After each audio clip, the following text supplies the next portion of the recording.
right, so the oil change is done. We've got new oil in the 2013 Volkswagen Passat. Today I'm gonna be removing the wheels, taking a look at the brakes, seeing what we're working with, and then I'm gonna be swapping rotors and pads all the way around. I've got an ECS tuning brake service kit, which includes rotors, pads, and everything else that you need to complete the brake service on this generation Volkswagen Passat. So let's get into it.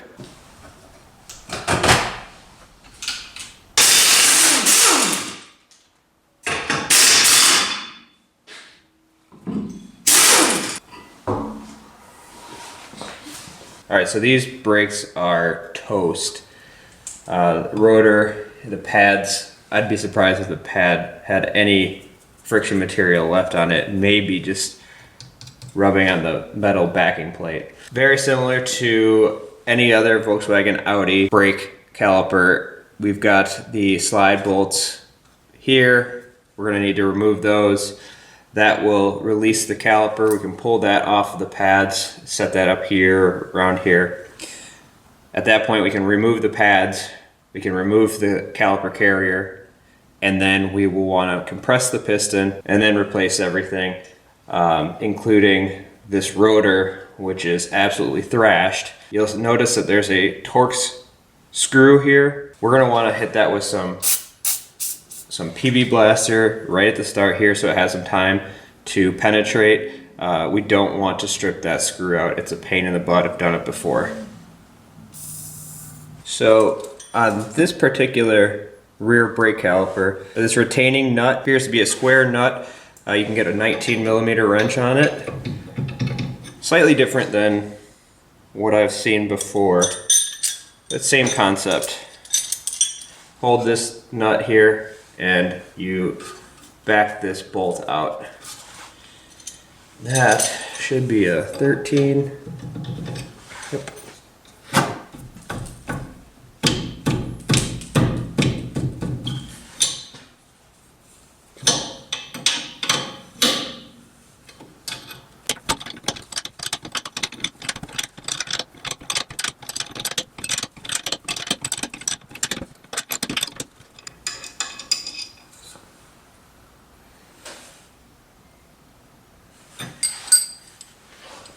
Now we'll just want to do the same thing for this bottom one here.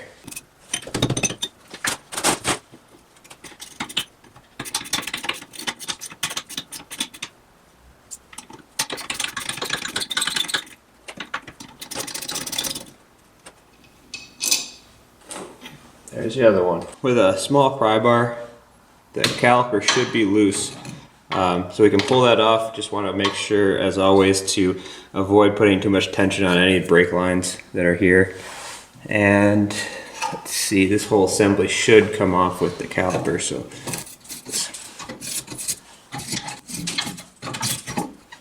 okay, this thing, it's attached here to the parking brake line. Attached here, this is the hydraulic brake line. And with both of those attached, it really can't move too much out of this position. So let's just push it back here and let it sit on the carrier for now. The next step, we're going to want to remove this caliper carrier. There should be two bolts back here holding that on. And I'll have to go under there and see what those are. Okay, so let's go underneath the car real quick. Underneath this rear control arm, lower control arm, and you can see back there, right there and right here. These are the bolts that hold on the caliper carrier, and they are triple square bolts. And triple squares are not common bolts. They're called triple squares because they're in the shape of three squares that are offset by 120 degrees. They're not common.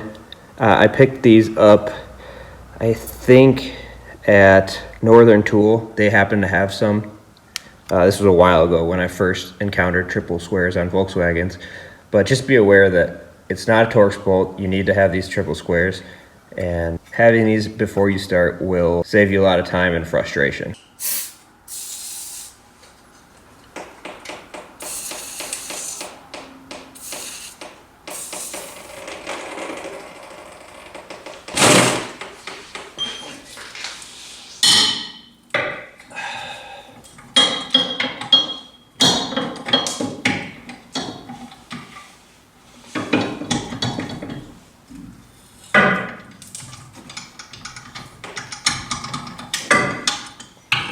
Okay, the bottom one is broken loose.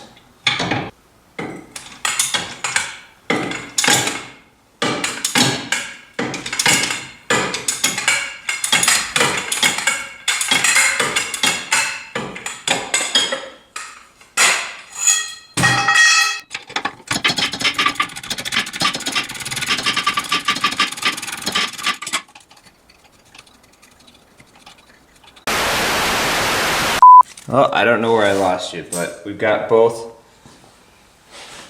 top and bottom caliper carrier bolts out. So now, just get the caliper out of the way and these should come right off.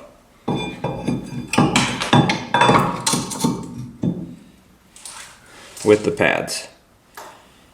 Oh yeah, I'll show you these pads in a second over at the bench. All right, now we've got the caliper off.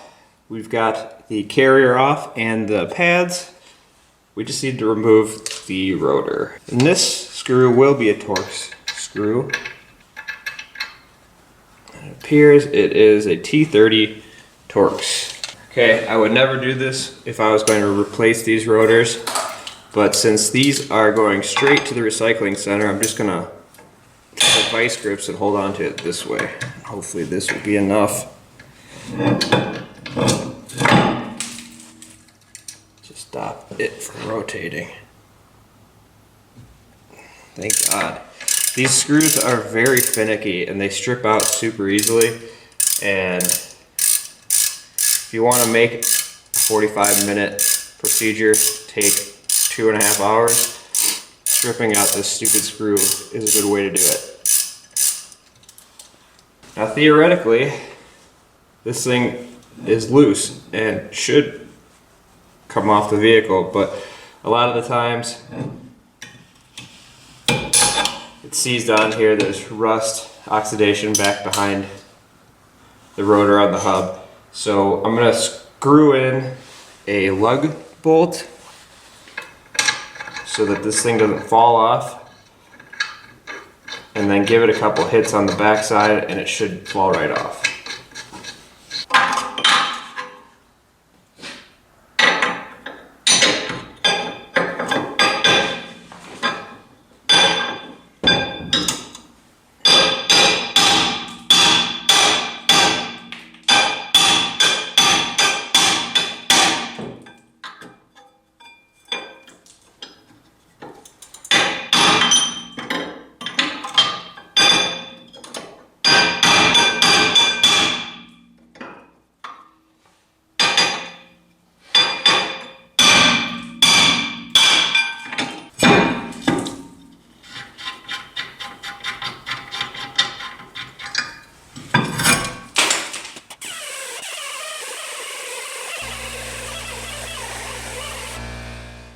Alright, so here's the brake caliper carrier and the pads that we just removed.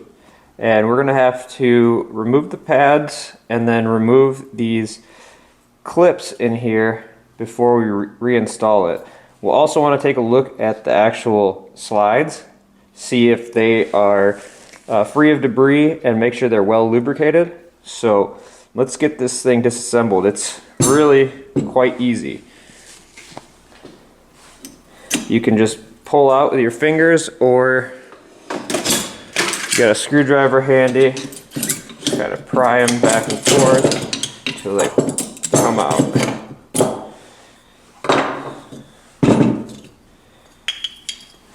So it does appear that these pads are identical. We've got two lugs back here on both sides, and they're the same shape. And as I had alluded to earlier, this pad has completely wore through the friction material and is now rubbing the rotor with the backing plate. This is not good. Obviously destroys the rotor, but in our case we were going to replace the rotor anyway. But this is what it looks like when you run your pads all the way down to literally nothing. So now we can go in here and remove these little inserts. This is what the pad slides in. So we actually get a new set of these with our new brake kit. So these are garbage. 2 on the other side. Even though the pads aren't going to be sliding on this surface in particular, I still like to clean this up to get all of the rust and brake debris out of here so we have a good clean mating surface for the new inserts. I don't know if you can tell by my voice, but I do have a mask on right now. It is not ideal to breathe in brake dust.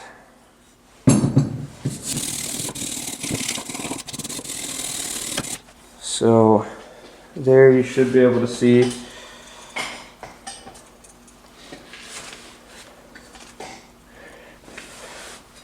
nice clean mating surface in here on both sides. And let's get this all cleaned up and we'll pull the slides out. So here, these boots, they stay with the caliper carrier, and you just pull them back from this square nut that we were holding on earlier, and the slides should pull right out. If they don't, you've got some issues with potentially a seized caliper slide, and that's not good. These actually look fairly decent considering how the rest of the brakes look. I'm going to go ahead and clean these off with some brake clean and then re-lubricate them.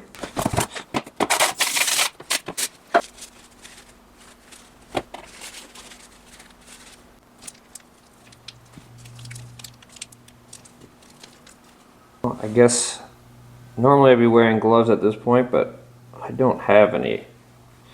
Need to pick some up. Alright. So we said this one goes in the top.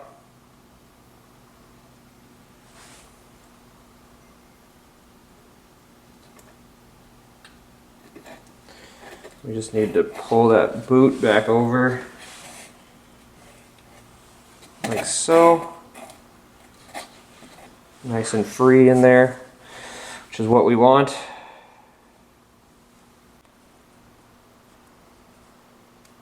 Okay. Put the other one in, just slide it back in.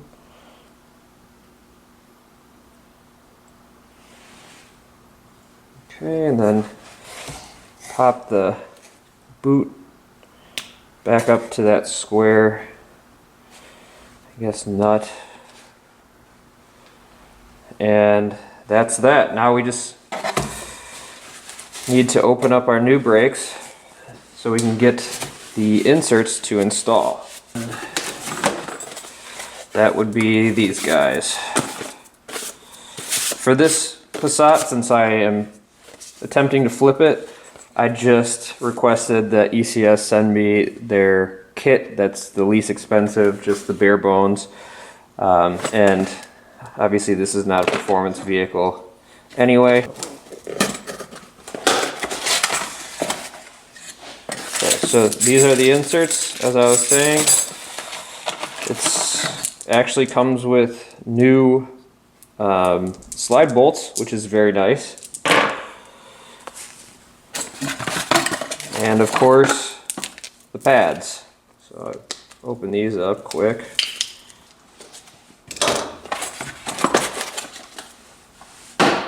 And then in the package we also get new retaining screws all the way around. With the new pads, we want to avoid touching them with dirty, greasy hands, really touching them at all. So we'll want to keep those nice and clean. Let's open up these. Let's look, are they all the same? I think they're all the same with the exception that there's 4 that are the exact mirror of the other ones. So see how these go in. I believe it was like that. So we've got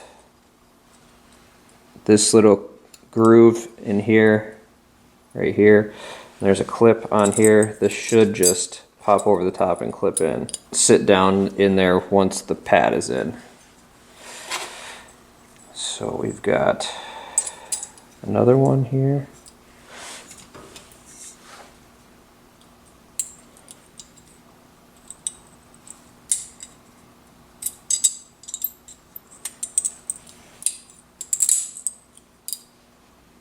Like that.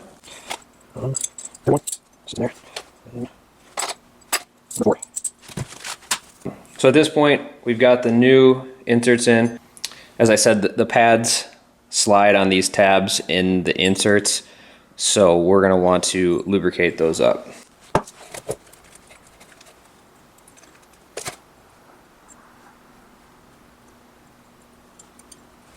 At this point, we are ready to reinstall this on the vehicle. And of course, we are going to need a new rotor.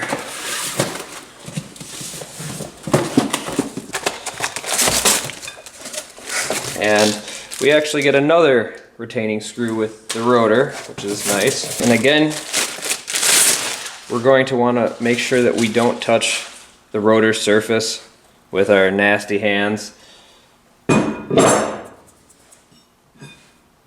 As I just put it down on a nasty. So this is the rotor. As you can see, it's this silver, matte silver color. This is an anti-corrosion coating, so anywhere that doesn't get rubbed off by the pads, it will be protected from rust. So if you have a rotor like this, you can just install this straight up onto the vehicle. If your rotor is raw metal, so if it's a shiny metal, you're going to notice that it will most likely arrive with oil on it. And the oil is also to prevent rust, but you have to remove that oil before you install this, because if you get that oil in between the pads and the rotor, it just really messes up the surface and the friction coefficient between the rotor and the pad, and you don't want to do that. So brake clean all the oil off, then you install them. But for these are pretty easy. Just go ahead and put them back on. So we'll take this guy over to the car and we'll install it. Okay, so now we are basically just going to reinstall everything in the reverse order that we removed it. We still need to compress the piston. Alright, so before we compress the caliper piston, we need to open up the brake fluid reservoir, which is kind of buried in here, left of the battery, underneath this cover here. Also serves as the air intake. So what we'll need to do is disconnect this cover from this intake hose and remove this intake, which just requires 2 Torx bits, removing 2 Torx screws on either side. Then we can get to that fluid reservoir.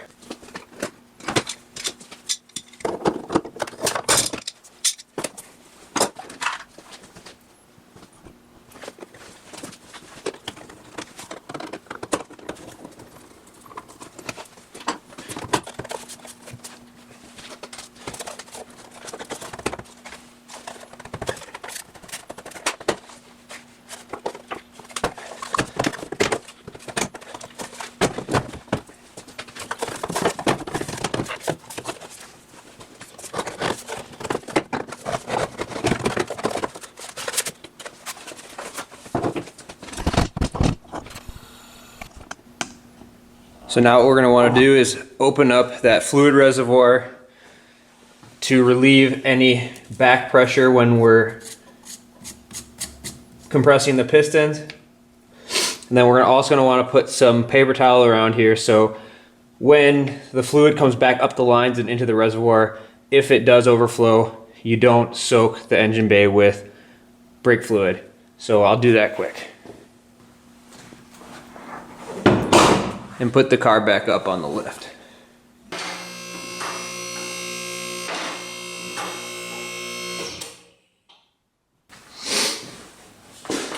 Alright, so now we can compress the piston, and I'm going to be using a disc brake caliper tool set, US General. This is just from Harbor Freight. Nothing too special. It just allows you to compress the piston while spinning it back in. It's got two little slots in it, and you just need to find the appropriate adapter.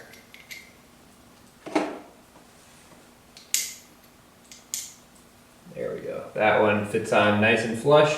So what we'll do is we'll set this into this tool here. Get this all the way in so that we can start to compress the piston and actually get it in there. And you use this little backing plate. Slide that up there, and this fits inside the caliper. Do this in a bit more so we can fit it in there. As you saw, the pads were extremely low, so that means that the piston had to be extended pretty much to its maximum. So we have a really small gap in here to get this tool in. Let's see, maybe we can put this on first, then get this in.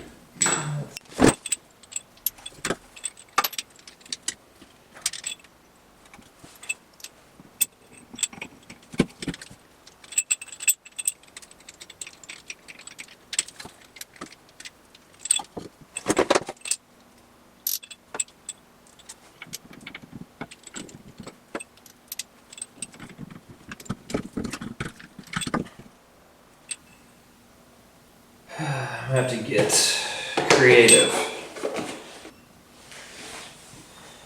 So hopefully, now we can get this seated in here, like that.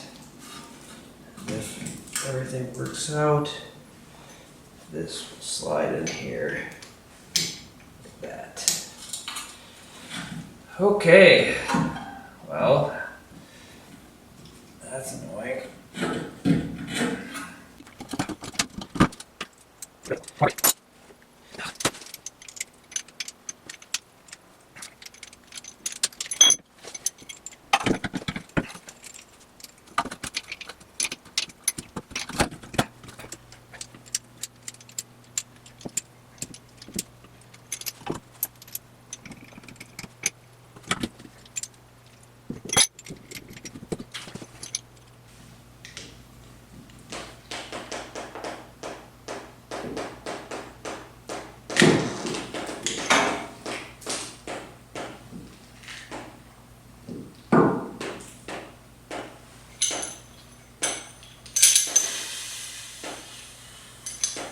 That's not good.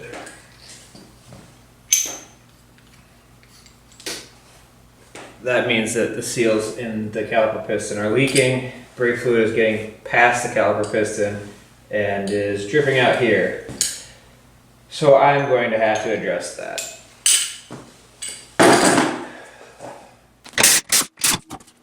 Moving on to the left rear, after messing around with the caliper compressor tool, then modifying it to fit, finally getting the piston compressed, just to realize that I will likely have to replace the caliper anyway, it's safe to say I was a bit frustrated. So at this point, I stopped giving the live play-by-play, put some music on, and finished the left rear. As you'll see, the left rear went much smoother because the pads were not as worn, so I had sufficient room to get the caliper tool into the caliper.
now that we're back to where we were on the right side, we can go ahead and install the rotor and the retaining screw, and reinstall the caliper carrier, and torque the bolts to spec. I'll have a link in the description below with a spec sheet.